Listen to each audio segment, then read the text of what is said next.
Hello everyone. I hope all of you are doing very well at your home. And today I am going to take one more question to discuss about the operating cycle method of working capital management.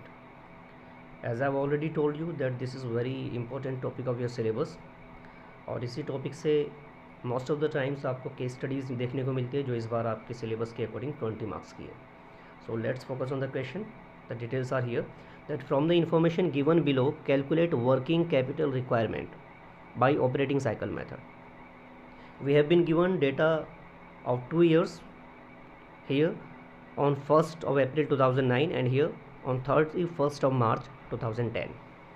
Raw material has been given to us for both of the years. Work in progress, finished goods, sundry debtors, sundry creditors, purchase of raw material in the year, carried inwards, consumption of raw material in the year, depreciation during the year, excise duty paid, wages and manufacturing expenses of the year, factory expenses of the year has been given to us, administrative expenses, selling expenses include advertising expenses actually.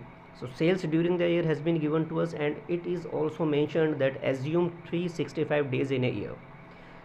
Jin questions में हमें ये detail given नहीं होगी वहाँ पर हम 365 या 360 जो भी डेज लेते हैं वो हमें क्लियरली मेंशन करना होगा. One more thing is here to be noted.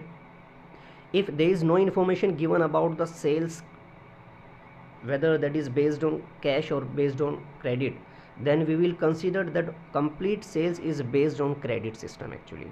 So here there is no more information about sales clearly, so we will consider that the complete sale is on credit basis. So let's start about the question how we solve this.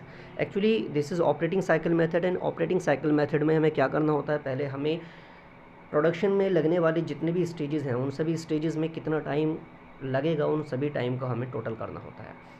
Raw material storage period हमें calculate करना होगा, work in progress storage period हमें calculate करना होगा, finished goods storage period calculate करेंगे, then debtors collection period and then हम साथ ही साथ क्रेडिटर्स पेमेंट पीरियड को भी कैलकुलेट करेंगे और इन सब की बेसिस पर हम ऑपरेटिंग साइकिल पीरियड को कैलकुलेट करते हैं. So let's start.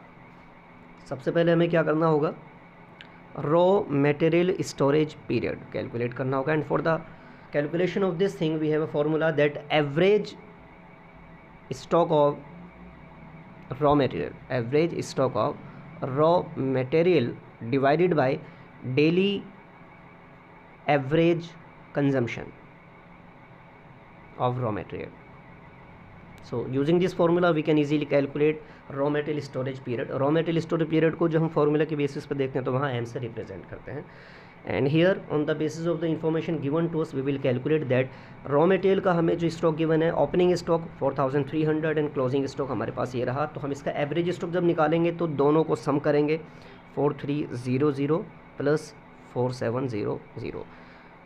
When we divide the sum of these two value by 2 then we get the average stock of raw material.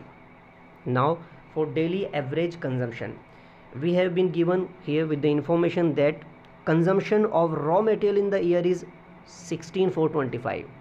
So this is actually the consumption for the complete year 16425 and we need to calculate daily average consumption. So what we will do, we will just divide this value by the number of days in a year, means by 365, and when we calculate all these values then we actually get the value finally 100, means 100 days will be taken for raw material storage period. So this is the calculation of raw material storage period जिसमें हमें 100 days लगेंगे. Now for the second step we will calculate work in progress storage period, जिसको हम formula basis पर only W से represent करेंगे and the formula is average stock of work in progress divided by daily average factory cost. देखिए work in progress को factory cost per calculate किया जाता है क्योंकि फैक्ट्री के अंदर रॉ मटेरियल के ऊपर प्रोसेसिंग होती है, इसीलिए फैक्ट्री कॉस्ट पर इसको कैलकुलेट किया जाएगा. And average stock of work in progress we will calculate on the basis of these two values कि वर्क इन प्रोग्रेस का ओपनिंग स्टॉक 3000 है, क्लोजिंग स्टॉक 5000 है. When we divide the sum of these two values 3000 and 5000 को plus करके जब हम इसको 2 से डिवाइड करेंगे then we actually get the average stock of work in progress. Divided by daily average factory cost. देखिए factory cost में हमें डायरेक्टली कोई कंप्लीट वैल्यू नहीं गिवन है, इसको हमें कैलकुलेट करना पड़ेगा। सो फैक्ट्री कॉस्ट की हमें वर्किंग दिखानी पड़ेगी कि फैक्ट्री कॉस्ट की वर्किंग कैसे होगी। वर्किंग नोट्स हम यहाँ मेंशन करेंगे, कैलकुलेशन ऑफ फैक्ट्री कॉस्ट। देखिए कैलकुलेशन ऑफ फैक्ट्री कॉस्ट के लिए हमें क्या करना होगा कि फैक्ट्री में होने वाले जो भी एक्सपेंसेस हैं उन सबको हम यहाँ पर लेंगे, जिसके लिए हमें क्या करना होगा, वर्क इन प्रोग्रेस का opening stock and closing stock दोनों को हम कैलकुलेट करेंगे। So opening stock of work in progress that is 3000। इसमें अब हम ऐड करेंगे फैक्ट्री में होने वाले एक्सपेंसेस को, जैसे कि कंजम्पशन ऑफ रॉ मटेरियल, जिस रॉ मटेरियल के ऊपर प्रोसेसिंग होगी वो कितना कंज्यूम होगा उसको हमें ऐड करना पड़ेगा। So consumption of raw material, and raw material की कंजम्पशन हमें गिवन है 16,425। नाउ वेजेस एंड मैन्युफैक्चरिंग के एक्सपेंसेस भी हमें यहाँ गिवन है, जो कि फैक्ट्री में खर्चा होगा उसको प्रिपेयर करने में, उसकी मैन्युफैक्चरिंग में, उसमें जो वेजेस लगेगी वो भी हम कैलकुलेट करेंगे। So wages and manufacturing expenses, the value is 11,575। On the basis of that we will calculate factory cost. इसके अलावा फैक्ट्री में और भी कुछ एक्सपेंसेस हैं तो हम वो भी लेंगे। फैक्ट्री एक्सपेंसेस गिवन है 8,800, फैक्ट्री एक्सपेंसेस 8,800। जब इन चारों वैल्यूज़ को हम ऐड करेंगे then we actually get the total amount 39,800। But this is not the final answer of factory cost. Why? Because हमने ओपनिंग स्टॉक जब यहाँ मेंशन किया है तो हमें साथ ही साथ क्लोजिंग स्टॉक को भी लेना होगा, और वर्क इन प्रोग्रेस की क्लोजिंग स्टॉक वैल्यू है 5,000। तो हम ओपनिंग स्टॉक को ऐड करते हैं एंड क्लोजिंग स्टॉक को हम माइनस करते हैं। सो closing stock of work in progress, उसकी वैल्यू हमें गिवन है 5,000 रुपीज़, जिसको हम यहाँ से माइनस करेंगे, और इसको माइनस करने के बाद we get the final value 34,800। This is what, this is actually the factory cost. तो ये टोटल फैक्ट्री कॉस्ट हमारे पास आती है, एंड इस टोटल फैक्ट्री कॉस्ट के बेसिस पर जो 34,800 हमारी वैल्यू आई है, इसको हम रखेंगे यहाँ इस वैल्यू में। डेली एवरेज फैक्ट्री कॉस्ट, देखिए हमने टोटल फैक्ट्री कॉस्ट कैलकुलेट की 34,800। सो 34,800 is actually the annual cost, और हमें चाहिए क्या, हमें चाहिए डेली एवरेज फैक्ट्री कॉस्ट। इसके लिए हम डिवाइड करेंगे 365 से इसको, और जब हम इसको 365 से डिवाइड कर देंगे तो हमारे पास जो फाइनल आंसर आता है इसको कैलकुलेट करने के बाद दैन दैट इज़ 42। सो 42 डेज़ टोटल लगेंगे work in progress storage period में। जी हाँ, वर्क इन प्रोग्रेस के स्टोरेज पीरियड में लगा टाइम इतना, रॉ मटेरियल के स्टोरेज पीरियड में लगा 100 डेज़। नेक्स्ट स्टेप होता है हमारा फिनिश्ड गुड्स स्टोरेज पीरियड, कि फिनिश्ड गुड्स को स्टोर करने में कितना टाइम लगा, या उसको सेल्स के लिए भेजने से पहले कितना टाइम उसमें लग चुका है, स्टोरेज पीरियड। इसको हम एफ से डिनोट करते हैं। Formula is average stock of finished goods, average stock of finished goods divided by, देखिए इसमें हमें क्या करना है कि जो वर्क इन प्रोग्रेस को हम कैलकुलेट करते हैं that is calculated on factory cost, लेकिन जो फिनिश्ड गुड्स होता है जो बन के तैयार हो गया उसको हम कॉस्ट ऑफ गुड्स सोल्ड पे कैलकुलेट करते हैं। So daily average cost of goods sold, COGS पे हम इसको कैलकुलेट करेंगे, is equal to average stock of finished goods हमें यहाँ से मिलेगा। ओपनिंग स्टॉक फिनिश्ड गुड्स का 5,000 है, क्लोजिंग स्टॉक 7,000 है, इन दोनों को सम करेंगे एंड 2 से डिवाइड करेंगे। So 5,000 plus 7,000, this is the summation of the values divided by 2। ये आ गया हमारा average stock of finished goods. Now daily average cost of goods sold, तो daily average cost of goods sold निकालने के लिए पहले हमारे पास annual average cost of goods sold होनी चाहिए, जो हमें क्वेश्चन में यहाँ इन्फॉर्मेशन में कहीं भी गिवन नहीं है। तो हमें क्या करना होगा, हमें इसकी वर्किंग करनी होगी, एंड अब हम यहाँ सेकेंड स्टेप में करेंगे calculation of finished goods, calculation of COGS, cost of goods sold. Cost of goods sold की कैलकुलेशन हम कैसे करेंगे, जो भी फैक्ट्री कॉस्ट हमारी आई है उस फैक्ट्री कॉस्ट में हम फिनिश्ड गुड्स के ओपनिंग स्टॉक को ऐड करेंगे, closing stock of finished goods को हम माइनस करेंगे, साथ ही साथ कुछ और अगर एक्सपेंसेस हैं जो कि फिनिश्ड गुड्स के साथ में लगे हैं तो उनको भी हम ऐड करेंगे।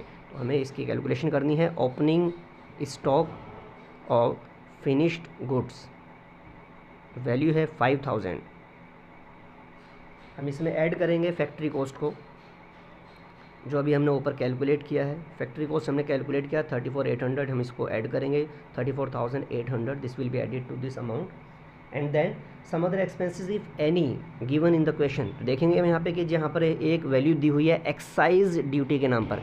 Excise duty is actually levied on the manufactured goods. Excise duty sales पर नहीं लगती है बल्कि ये मैन्युफैक्चर्ड गुड्स पर लगती है। जब गुड्स बन करके तैयार हो जाते हैं तो उस पर ये एक्साइज ड्यूटी लगती है। तो मैन्युफैक्चर्ड गुड्स पर जो एक्साइज ड्यूटी लगी है दैट इज़ 9800, तो हमें इसको भी ऐड करना पड़ेगा प्लस एक्साइज ड्यूटी 9800। इस अमाउंट को जब हम ऐड करेंगे तो टोटल इन 3 अमाउंट की समेशन आती है 49,600। जी हाँ, this is the 49,600 is the summation of this two value. अब हमें क्या करना है नेक्स्ट स्टेप में, we will just deduct the amount of closing stock of finished goods. क्योंकि हमने ओपनिंग स्टॉक को ऐड किया है तो हमें क्लोजिंग स्टॉक को यहाँ से माइनस करना होगा। क्लोजिंग स्टॉक की वैल्यू यहाँ पर गिवन है 7,000 रुपीज़। तो जब हम यहाँ से इसको माइनस करेंगे then we get the amount 42,600। This is the amount of cost of goods sold. तो ये annual cost of goods sold हमें मिली है, this is the annual value. और हमें चाहिए क्या, फॉर्मूला के बेसिस पे हमें चाहिए daily average cost of goods sold.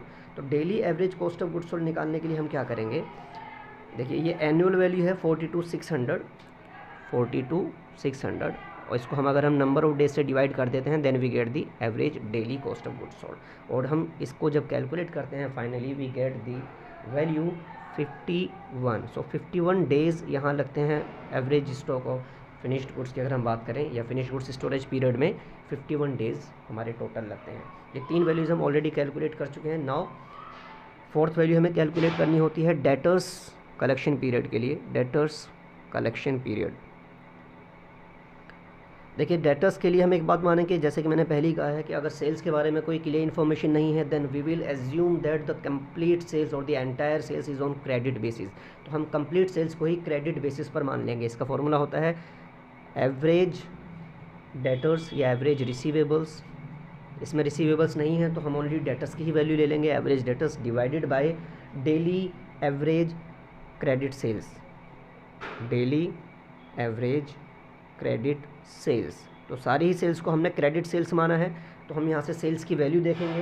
Question में सेल्स की वैल्यू हमें गिवन है, sales during the year is 80,300। तो एनुअल सेल्स हमें गिवन है 80,300 और इसको हम डेली एवरेज सेल्स बनाने के लिए 365 से डिवाइड कर देंगे। नाउ एवरेज डेटर्स की वैल्यू हमें क्वेश्चन में गिवन है, ओपनिंग वैल्यू भी एंड क्लोजिंग वैल्यू भी। तो दोनों को हम सम करेंगे 8820 plus 7020 and the summation of this two value will be divided by 2। तो इस तरह से जब हम इस एंटायर सेक्शन को जब हम सॉल्व करते हैं then we actually get the amount 36। So total 36 days लगेंगे हमारे डेटर्स कलेक्शन पीरियड में। So raw material storage period we have already calculated 100 days. Work in progress storage period में 42 डेज लगा। Finished goods storage period takes 51 days and debtors collection period takes 36 days total. तो इस तरह से हम इन सभी values को एडअप करेंगे और इन सब के समेशन में से हमें क्रेडिटर्स पेमेंट पीरियड को माइनस करना होता है। तो अभी हमारे पास क्रेडिटर्स पेमेंट पीरियड की वैल्यू नहीं है तो उसके लिए हम क्या करेंगे, क्रेडिटर्स पेमेंट पीरियड के लिए हमें वैल्यू कैलकुलेट करनी पड़ेगी। So creditors payment period, creditors payment period और इसका फॉर्मूला होता है एवरेज स्टॉक ऑफ क्रेडिटर्स